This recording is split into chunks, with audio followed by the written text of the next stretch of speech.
Hey everyone, it's Movie Lover 120 here, and I'm here with a brand new trilogy ranking, but it's not going to be best to worst. It's going to be best to weakest. Because, to me, every film in this trilogy is good. There's not really a worst one, so this one's going to be a best to weakest.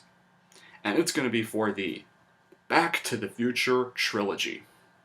Now, I love every film in this series, but I think they're all good, but I thought I'd do a ranking anyway so y'all know how I think of the Back to the Future movies.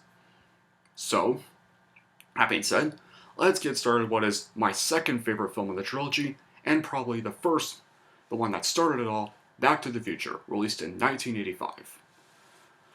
So in 1985, July 1985, Robert Zemeckis released a movie called Back to the Future, starring Michael J. Fox and Christopher Lloyd.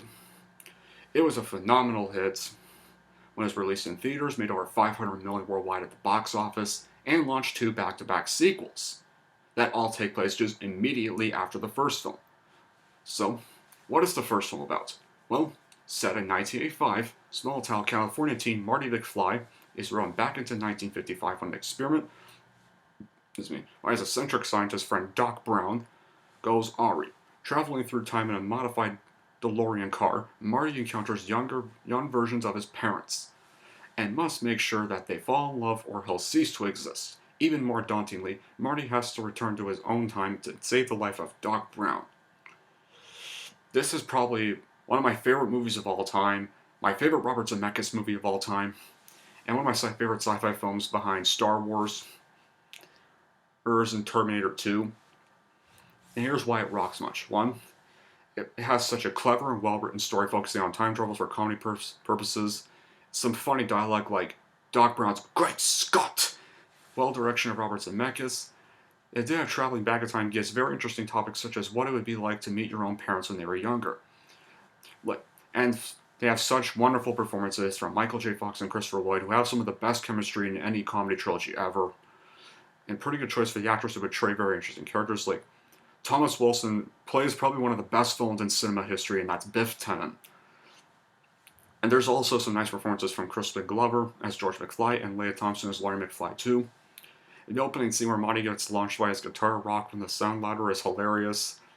Even though he can be generic at times, Biff's lines and insults are memorable, and his bullying behavior is well handled and very funny.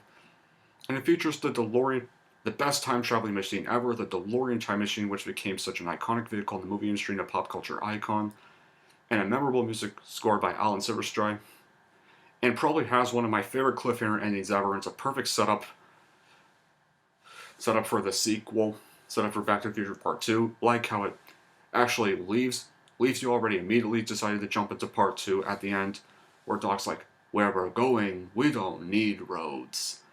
But I think the bad quality is that it can seriously stretch out its PG rating with their level of content, aside from one of the leads being gunned down near the beginning. But it gets retconned and undone by later events. But still, there's also Marty's plan to get George and Wayne together to dance, which involves him faking a rape attempt on his own mother, which then broken up by a real rape attempt from Beth, not to mention the potential incestual ring gifts to her future son Marty. But, however, despite that, it's actually done in a funny way and not a disturbing way. So, at least it's not frequent. And Biff Tannen can be, well, not a likable character, but he's the main antagonist. So it makes sense. They don't really explain how Marty and Doc ever met, and there's just one plot hole. Even though Marty had altered the past, Marty still somehow had the McFlys as sibling photographed not only past, but also completely unchanged. However, despite that, I would give this movie a full-on 10 out of 10. It's one of my favorite sci-fi movie of all time, but however, the next movie we get what is easily my favorite film in the Back to the Future trilogy. Yeah, I like this one better than the first one, guys. This to me is the best one in the series, and that would be Back to the Future Part 2. So y'all, which was released in 1989, 4 years after the first film. And what's this one about? Well, set literally just seconds after the first film ended, time traveling duo Marty McFly and Doc Brown returned from saving Marty's future son from 2045 nuclear disaster in the year 2015, only to discover their own time transformed. In this nightmarish version of Hill Valley in alternate 1985, Marty's father had been murdered and Biff Tannen, Marty's old nemesis, has profited. After uncovering his secret to Biff's success, a sports almanac from the future, Marty and the Doc embark on a quest to repair the space-time continuum. Now, this is my favorite film in this series. It never gets old. It's probably The Empire Strikes Back of the trilogy, and here's why. It takes place right after the first film, and for a sequel to the most groundbreaking iconic films of all time, it handles it very well and manages to be even better than the first one. And while the original film dealt with how Marty had threatened his own existence because of changes he had accidentally initiated in the year 1955, Part 2 deals with what happens when the interference is a much larger scale and consequence. And the film actually predicted many things like the abundance of film sequels, Trump's rise to power, the Chicago Cubs winning the World Series, and self-lacing sneakers. Yeah. Like, there's too many film sequels today, and there's not much original stuff. Like, that's kind of the problem with Hollywood today. All they'd rather do is just sequels.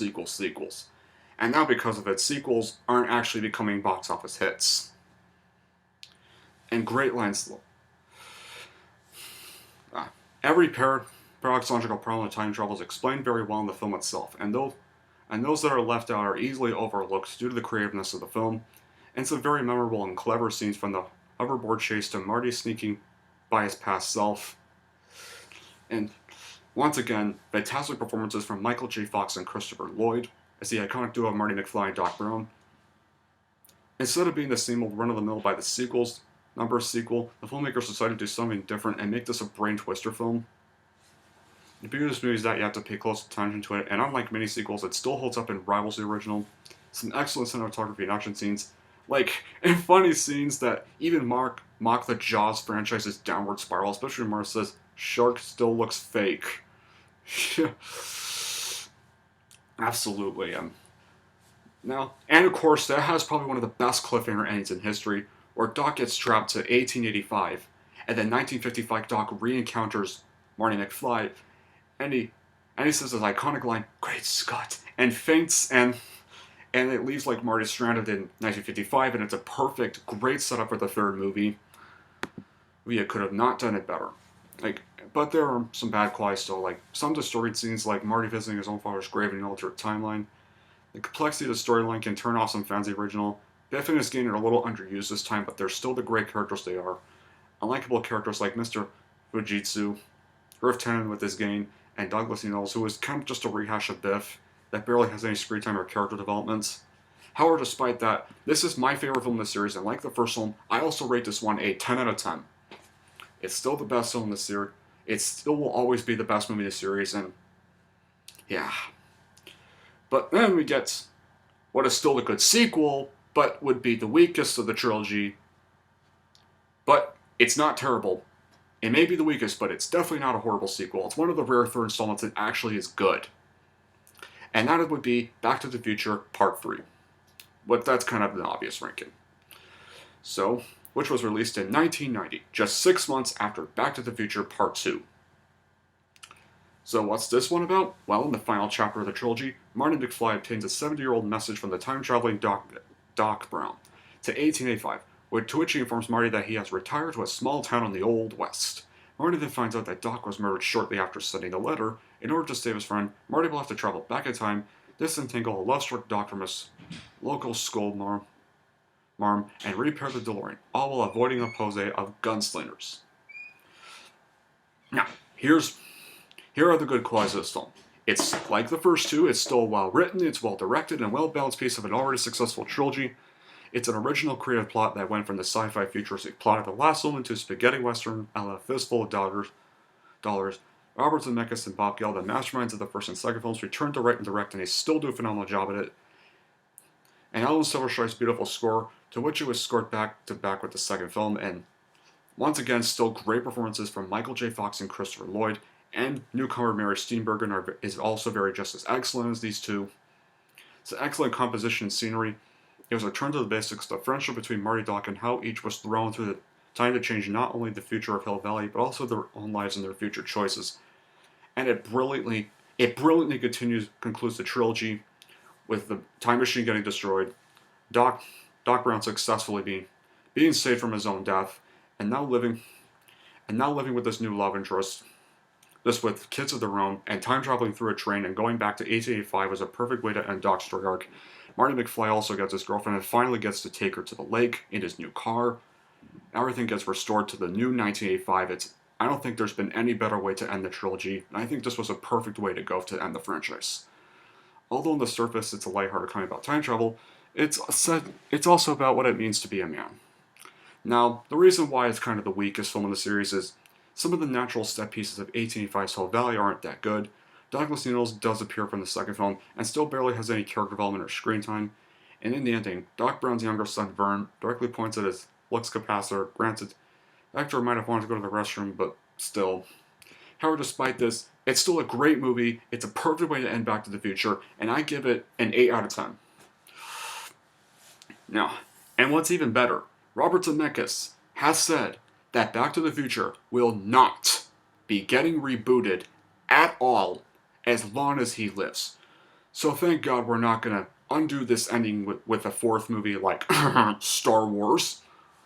And Zemeckis actually is willing to just leave it 3 movies because this should not be continued. This is definitely a perfect ending to the series, and it really should just be left alone from here because a 4th movie would completely ruin this beautiful ending Part 3 had.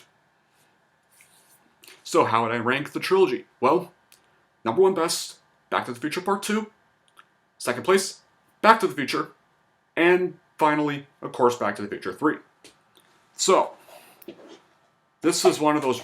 Now, that was how I ranked Back to the Future.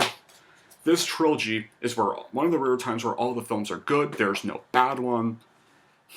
It's still got great sequels. It's kind of the same ranking with the original Star Wars trilogy, where second one's the best, first one's second best. And, well, this is just my opinion, guys. And third one is still a masterpiece, but the weakest. But still a masterpiece, not terrible. So, anyway, that'll be it for this franchise ranking, guys. Thank y'all for watching. And if you liked this and want to see more, and don't forget to like and subscribe to Movie Lover 120.